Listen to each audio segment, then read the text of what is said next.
Login થઈ ગયા બાદ તમારે નીચે સ્ક્રોલ કરવાનું છે, જ્યાં લાઈવ એક્ઝામિનેશન માય એપ્લિકેશન ને એપ્લિકેશન હિસ્ટ્રીમાં તમારે માય એપ્લિકેશન પર ક્લિક કરવાનું છે.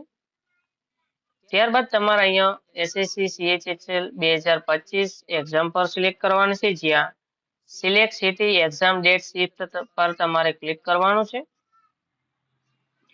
ત્યારબાદ અહીંયા જે માહિતી આપેલ છે તે તમારે વાંચી લેવાની છે. અહીંયા ડેટ ઓફ એક્ઝામિનેશનમાં તમારે કઈ તારીખે અહીંયા જે પણ તારીખમાં બ્લેક હશે તે તારીખમાં પરીક્ષા તમે આપી શકો છો. તમારે જે પણ તારીખે પરીક્ષા આપવાની છે તે તારીખ તમારે સિલેક્ટ કરવાની છે. ત્યારબાદ ગેટ સ્લોટ ડિટેલ્સ પર ક્લિક કરવાનું છે. એટલે આ પ્રકારની માહિતી ઓપન થઈ છે, જેમાં તમે જે પણ 3 સેન્ટર સિલેક્ટ કર્યા હશે તે 3 સેન્ટરમાં કયા સમયે કેટલા સ્લોટ બાકી છે તે બધી જ માહિતી તમને અહીંયા બતાવી દેશે.